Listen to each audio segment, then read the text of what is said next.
언젠가 책에서 읽은 예화가 생각이 납니다. 어느 버스 정류장에 뜨거운 햇빛이 내리쬐고 있었어요. 너무 뜨거우니까 사람들이 온통 짜증스러운 얼굴을 하고 있었답니다. 마땅히 햇빛을 피할 공간도 없어서 서 있어야 되는 상황이었는데 마침 도로가 공사 중이라 버스도 제때에 도착하지 않는 상황이었어요. 사람들은 막 짜증을 내고 있었죠. 그런데 버스 정류장 한쪽 구석에 어느 가게에서 내다 놓은 의자가 있었어요. 의자 2개가 있었는데 마침 그곳에만 유일하게 가로수가 있어서 그늘이 져 있었습니다. 그리고 그 자리에는 항상 버스를 기다리는 누군가가 앉아 있었죠. 여러분, 여기서 재밌는 현상이 나타나는데 버스가 계속 들어오잖아요. 버스 정류장에 여러 개의 노선이 있으니까 그 버스 번호를 보고 자기 버스가 오면 버스를 타야 되는데 사람들이 그 시원한 그늘 밑에 있는 의자를 자꾸 힐끔힐끔 보면서 그 자리에 사람이 일어나면 얼른 가서 앉으려고 하는 거예요. 더 황당한 것은 그 의자 쳐다보고 있다가 자기 버스를 놓치는 경우도 있었다고 합니다. 정말 중요한 것은 자신이 타야 될 버스가 오는지 확인하고 그 버스를 타야 되는 건데 그 그늘 밑에 있는 의자에만 관심이 다 빼앗겨 버린 것입니다. 여러분은 이런 경험이 없으십니까? 여러분 인생을 살아가면서 정말 중요한 것, 잊지 말아야 될 여러분의 인생의 목적을 잃어버린 적은 없으십니까? 오늘 본문에 그 목적을 잃어버린 한 사람, 그리고 그 사람 주위에 있는 목적을 잃어버린 또 다른 많은 무리들이 등장을 해요. 그리고 예수님께서 그들에게 찾아오십니다. 오늘 본문의 장소가 되는 곳은 베데스다 연못입니다. 베데스다 연못. 오늘 본문의 그 배경이 되는 베데스다 연못은 어떤 곳일까요? 앞에 화면을 보시면 스데반 문이라고 표시되어 있는 곳이 양문이에요. 양문이라고도 하고 스데반 문이라고도 합니다. 원래 이곳은 그 제사를 드릴 때 제물인 양을 끌고 들어가는 문이었어요. 그리고 나중에 이제 스데반 집사가 순교하면서 이곳이 스데반 문이라고도 불려집니다. 현재의 그 예루살렘 성 지도인데 이 스데반 문, 양문을 지나서 한 40m 정도 가면 베데스다 연못이 나와요. 이곳에서 예수님께서는 38년 된 병자를 만나게 됩니다. 이 베데스다 못은 원래 있었던 연못이 아니라 인공 연못이에요. 인공 연못. 주전 200년경에 대제사장 시몬에 의해서 대제적으로 확장이 되고 큰 인공 연못을 만들었는데 그 깊이가 40m가 되는 아주 큰 연못이었어요. 그리고 헤롯 왕 때 그 옆에 또 다른 새로운 연못을 만들면서 그 연못은 그렇게 깊이가 깊지 않았습니다. 그 연못이 나중에 이제 그곳에 병자들이나 또 병을 고치고 싶은 사람들이 모여들고 그곳에서 마치 무슨 이방 종교적 풍습을 행하듯이 그 물에 들어가면 낫는다. 그러한 연못으로 이제 변하게 돼요. 오늘 본문에 예수님께서 명절을 맞이해서 그 베데스다 연못을 지나고 있었어요. 본문 1절을 보면 그 후에 유대인이 명절이 되어 예수께서 예루살렘에 올라가시니라. 이 사진을 보면 지금 이게 현재 모습이에요. 그때 모습이랑은 많이 다를 거예요. 물이 없죠. 물이 없는데 지금 이제 발굴을 하려고 다 이제 좀 발굴 작업을 하고 있는 모습입니다. 깊이가 깊어 보이는 것은 그 원래 그 인공 연못으로 40m 그렇게 깊이로 만들어 놓은 연못의 일부고 옆에 보면 그 사진은 웅덩이처럼 만든 또 다른 연못이에요. 그런데 오늘 배경이 되는 베데스다 연못은 이 옆에 웅덩이처럼 되어 있는 그 연못으로 여러분 이해하시면 됩니다. 이 명절 기간에 예루살렘 성은 수많은 인파로 북적이게 됩니다. 대략 한 15만 명에서 20만 명의 유대인들이 예루살렘에 모였다고 해요. 명절을 지키기 위해 예루살렘에 왔다가 유대인들은 그 유명한 장소인 베데스다 연못에 많이 모여들었을 거예요. 원근 각지에서 각종 병자들로 그곳엔 넘쳐났습니다. 그러니 예수님이 베데스다 연못을 지날 때 그곳은 병자들과 그 베데스다 연못을 구경한 수많은 인파들로 인산인해를 이루었어요. 예수님이 그 베데스다 연못을 지나가실 때 어떤 생각을 하셨을까요, 여러분? 여러분, 오늘 본문을 이해할 때 이 모든 베데스다 연못가에 있는 수많은 인파들과 그곳을 지나는 예수님, 그리고 그곳에서 38년 동안 연못에 들어가기 위해 그 병을 고치기 위해 있었던 그 한 사람, 이 모든 장면을 함께 떠올리시며 본문을 이해하셔야 돼요. 베데스다 연못의 흥미로운 이야기가 오늘 본문에 기록되어 있습니다. 뭐라 기록되어 있죠? 3절, 4절을 보면 그 안에 많은 병자, 맹인, 다리 저린 사람, 혈기만 사람이 누워 물의 움직임을 기다리니 이는 천사가 가끔 못에 내려와 물을 움직이게 하는데 움직인 후에 먼저 들어가는 자가 어떤 병에 걸렸든지 낫게 됨이더라. 질병으로 고통받던 많은 사람들은 이 전승을 믿고 싶었어요. 그리고 정말 물이 움직일 때 천사가 내려왔다라고 믿고 그곳에 들어갔다 나오면 어떤 병에 걸렸든지 낫는다는 소망을 갖고 그 연못에 모여 있었어요. 여러분, 너무나 뻔한 질문이지만 베데스다 연못에 들어갔다 나오면 질병이 낫겠습니까? 베데스다 연못이 질병을 치유하는 능력이 있는 연못이에요. 우리의 질병을 치료하고 고치실 수 있는 분은 예수님이시잖아요. 근데 여러분, 너무 재밌는 장면 아니에요? 수많은 사람들이 베데스다 연못을 바라보고 있어요. 왜 바라보고 있습니까? 물의 움직임이 있으면 얼른 들어갔다 나와서 내 병을 고치려고. 그런데 정작 병을 고칠 수 있는 모든 권세와 능력이 있는 예수님이 그곳에 나타났는데 아무도 예수님을 바라보지 않아요. 베데스다 연못만 바라보고 있는 거예요. 저 물이 언제 움직이나? 저 물만 움직이면 내가 들어갔다 나오면 내 병을 고칠 수 있는데. 그때 예수님께서 38년 된 걷지 못하던 한 사람을 찾아오십니다. 본문 5절을 보면 거기에 38배 된 병자가 있더라. 그리고 예수님께서 그에게 다가가서 매우 중요한 질문을 하나 던지세요. 우리 6절을 함께 읽어보시겠습니다. 시작. 예수께서 그 것을 보시고 병이 벌써 오래되라 하시기에 내가 가자냐 하느냐. 예수께서 그를 딱 보시고 그 병이 이미 오래된 줄 아셨어요. 그리고 그 사람에게 이렇게 질문하십니다. 내가 낫고자 하느냐? 여러분, 얼마나 당연한 질문 아닙니까? 너무 당연하죠. 아픈 사람한테 내가 낫고자 하느냐는 당연히 낫고 싶겠죠. 안 낫고 싶은 병자가 어디 있겠습니까? 예수께서 왜 이 질문을 하셨을까요? 예수님은 이 질문을 통해서 그 사람의 너의 목적이 무엇인지 깨닫게 해주시는 거예요. 그런데 이 병자는 예수님의 질문에 매우 엉뚱하게 대답을 합니다.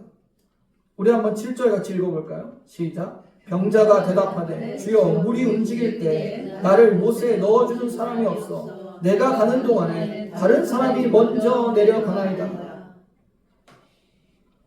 자신에게 아무도 관심을 가져주지 않는 그 베데스다 연못가에 있던 이 병자가 오랜만에 관심을 받게 됐어요. 그것도 예수님께로부터. 그 예수님이 질문하셨죠. 내가 낫고자 하느냐? 근데 이 병자가 하는 말이 엉뚱해요.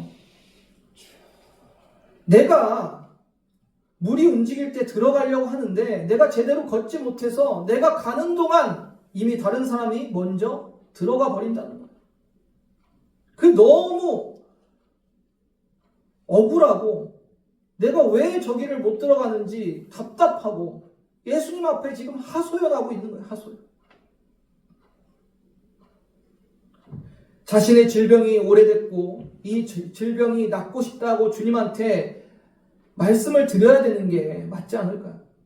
그런데 이 병자는 그저 그 연못에만 모든 초점이 관심이 맞춰져 있어요. 옆에 이 병을 고쳐주실 수 있는 예수님이 와서 질문을 하시는데도 나 베데스다 연못에 들어가야 되는데 다리가 불편해서 못 들어갑니다. 사람들이 날 도와주지 않습니다. 이 얘기만 하고 앉아 있는 거예요. 예수님께 억울함을 호소해요. 우리의 삶의 모습은 어떻습니까? 내가 타야 될 버스가 지나가고 있는데 그늘에 놓인 의자만 바라보고 있어서 버스를 놓치는 그러한 우리의 모습은 없습니까? 하나님께서 나에게 주신 그 시간과 생명을 여러분 무엇을 위해 사용하고 무엇으로 채워가고 계십니까? 여러분 무엇을 하며 사는지 여러분 스스로 돌아보셔야 돼요. 목적지가 없는 배는 항해를 하는 것이 아니라 표류를 하는 거예요. 열심히 노를 젓고 아무리 노력을 해도 표류하는 겁니다. 폭풍우를 헤쳐나갈 수도 없어요. 그렇지만 목적지가 분명한 배는 어떠한 어려움이 있어도 그 목적지를 향해 나아가게 되어 있어요.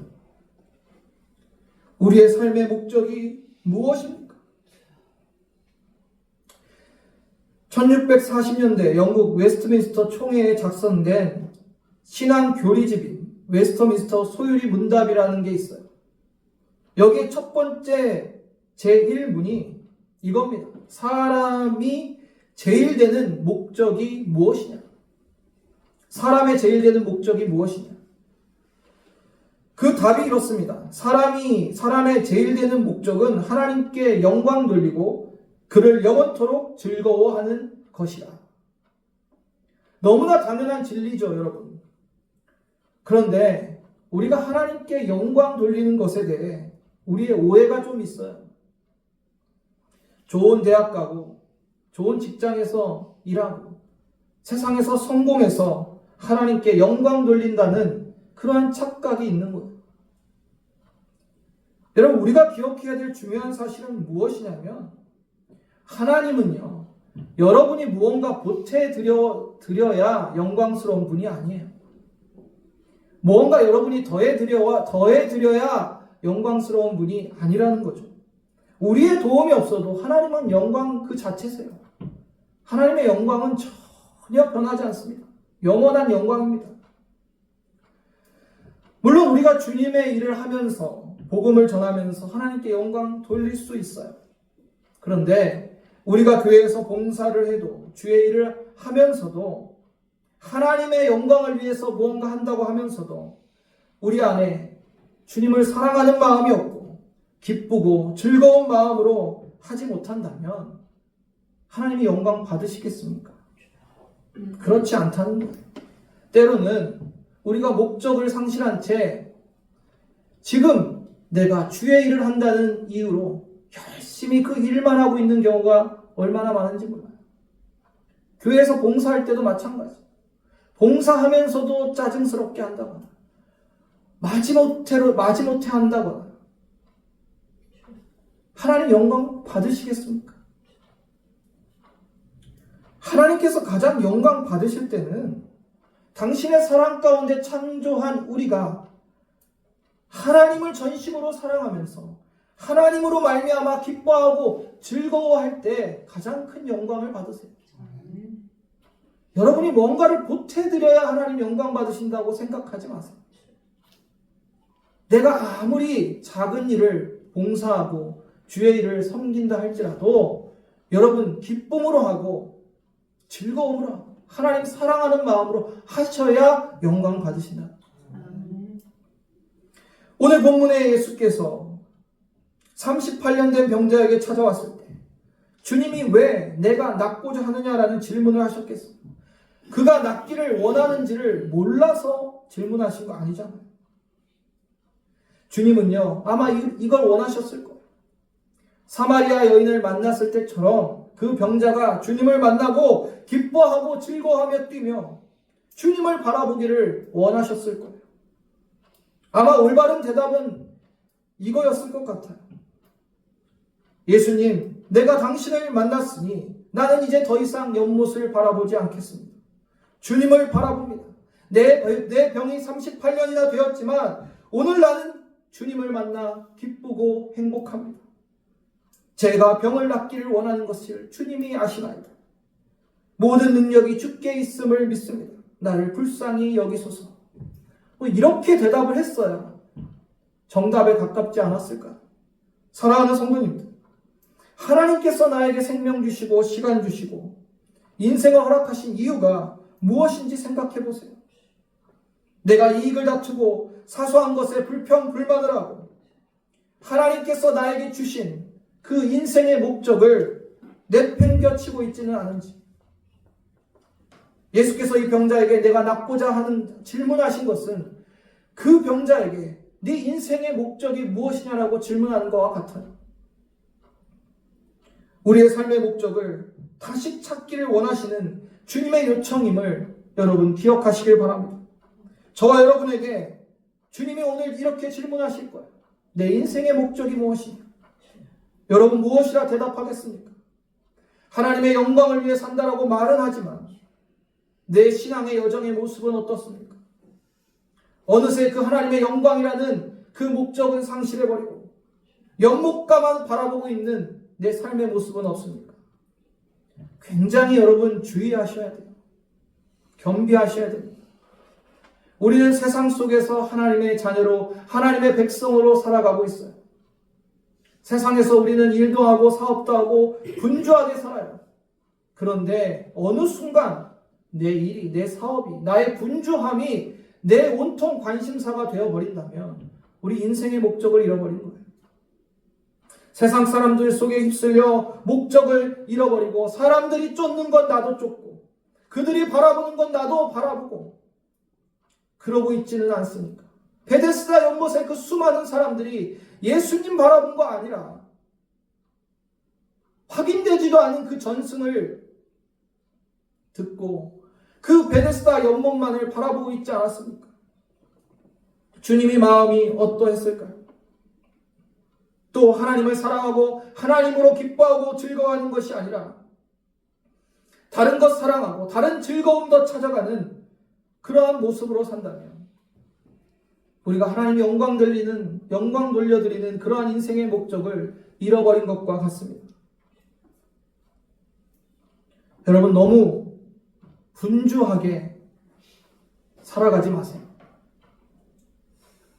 때로는 여러분 삶을 좀 멈추고 내 인생의 목적이 무엇인지를 한번 다시 기억해 보세요. 주님과의 예배의 시간을 지키지 못할 정도로 분주하다면 아무리 일이 잘 되고 사업이 잘 돼도 그건 축복이 아닐 수 있습니다. 내가 기도의 시간을 등한시하고 있다면 우리가 어떻게 하나님의 뜻을 알고 하나님의 영광을 위한 삶을 살 수 있겠습니까?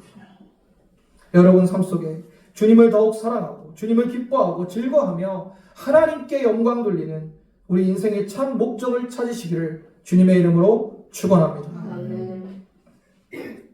이제 본문 마지막 8절 9절을 보시겠습니다.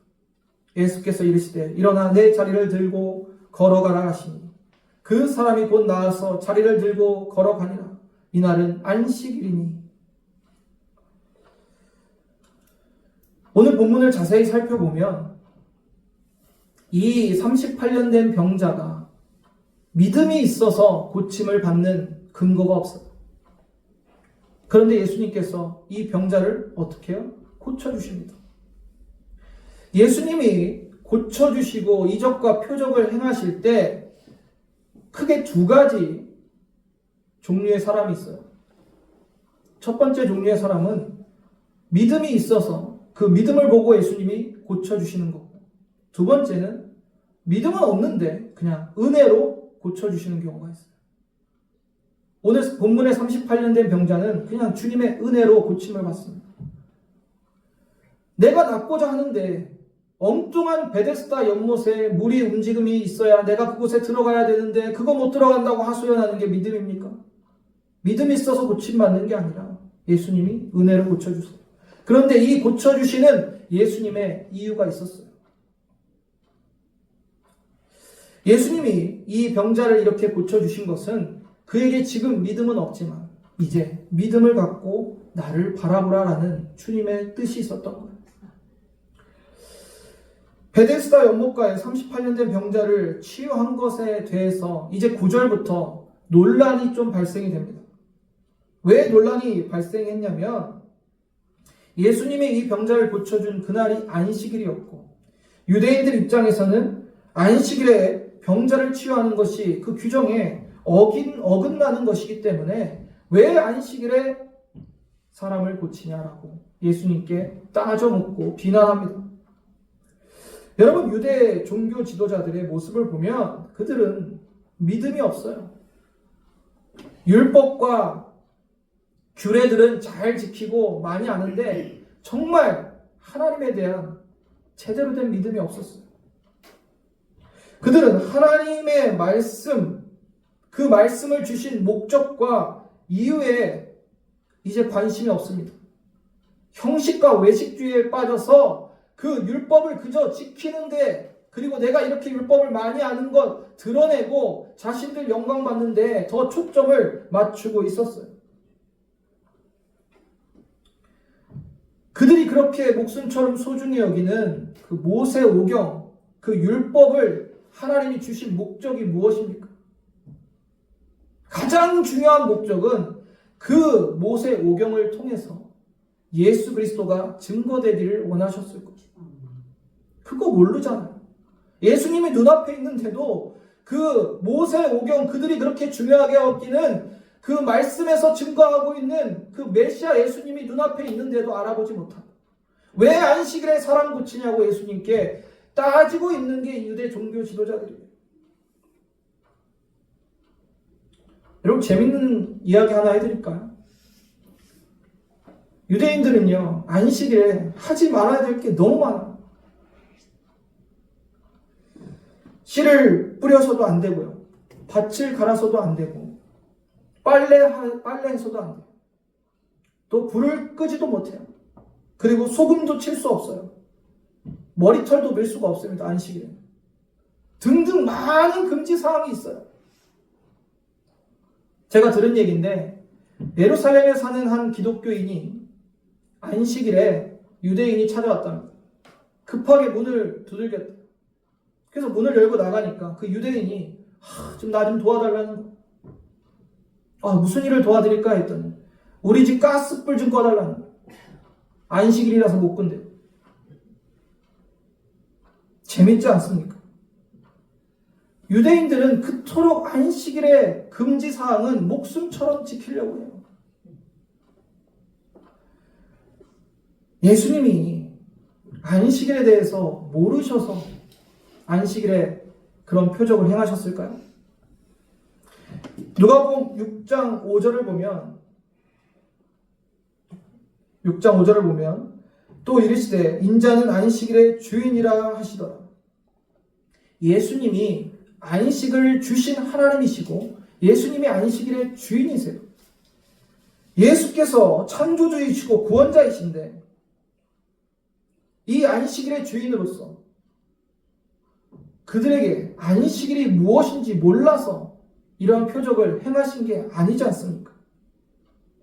예수님께서는 분명히 말씀하셨어요. 생명을 살리고 이자들을 구원하는 것, 그것이 더 하나님의 뜻이라는 거죠. 그래서 예수님께서는 그들에게 이 38년 된 병자를 치유하심으로 내가 안식일의 주인이고 내가 메시아이고 내가 곧 하나님의 아들이라는 것을 드러내며 동시에 그들에게 그런 외식적이고 형식적인 믿음을 벗어버리고 제대로 하나님의 말씀의 뜻을 깨닫고 믿음을 가지라고 이 표적을 행하신 거예요. 여러분 어떻습니까? 우리가 믿음이 대단히 있어서 예수 믿은 것 아니지 않습니까? 저는 그런 사람 별로 본 적 없는 것 같아요. 믿음이 대단히 있어서 예수 믿고 하나님 앞에 나온 분들 많지 않아요. 대부분은 하나님께서 은혜를 주시고 그 은혜를 경험하고 예수 믿고 믿음을 갖게 되는 거죠. 오늘 본문의 38년 된 병자, 예수님께서는 그의 믿음을 보시고 고쳐주신 것이 아니라 오히려 그의 인생의 목적을 깨닫게 하시고 믿음을 갖게 해주셨어요. 그러므로 우리가 하나님의 은혜를 먼저 입고 그 은혜를 통해서 우리가 예수님을 믿고 그 예수님이 우리의 삶의 목적이 되기를 원하시는 게 하나님의 뜻이에요. 우리를 구원하시는 분도 예수요, 고치시는 분도 예수요, 능력 되시는 분도 예수님. 오직 예수님만이 우리의 삶의 이유와 목적이 되는 것입니다. 예수님을 믿는 것 너무나 당연한 것 같지만 예수님을 믿는다는 것은 예수님이 우리의 주인이 되시는 것이고 내 삶의 목적이 되는 거예요. 그래서 우리의 삶의 목적, 하나님께 영광 돌리는 것, 그리고 예수님이 우리의 목적이 되어야 되는 겁니다. 내가 살아도 주를 위해, 죽어도 주를 위해 사는 것이 그냥 추상적인 말이 아닙니다. 모든 삶이 예수님이 목적이 되어야 돼요. 여러분 왜 예배하십니까? 예수님 때문에 예배하시는 거예요. 왜 교회에서 봉사하십니까? 예수님 때문에 봉사하는 거예요. 왜 전도하십니까? 예수님 때문에 전도하는 거예요. 이 삶의 목적을 잃어버리면 아무 소용없는 겁니다.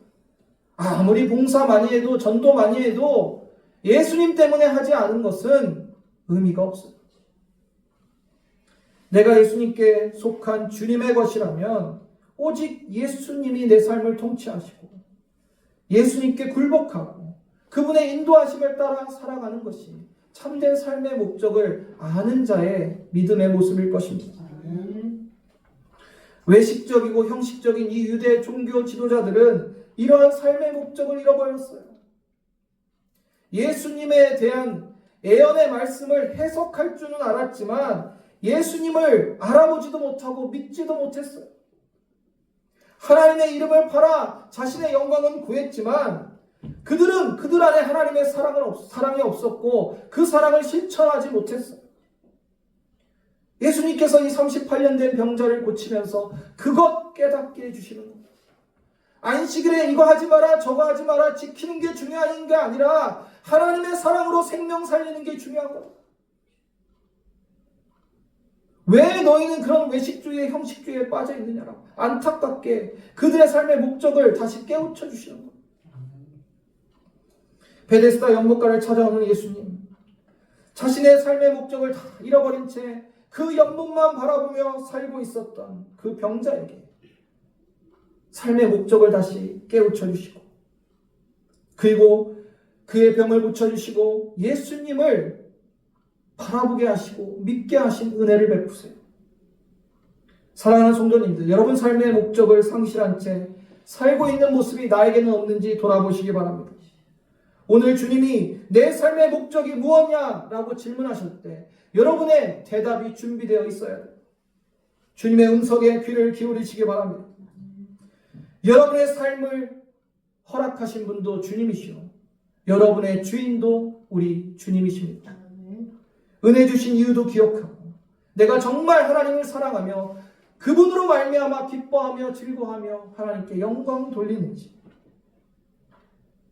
오늘 본문의 말씀을 통해서 깨닫고 주님으로 기뻐하고 감사하며 영광 돌리고 오직 삶의 목적이 예수 그리스도가 되는 저와 여러분 되기를 주님의 이름으로 축원합니다.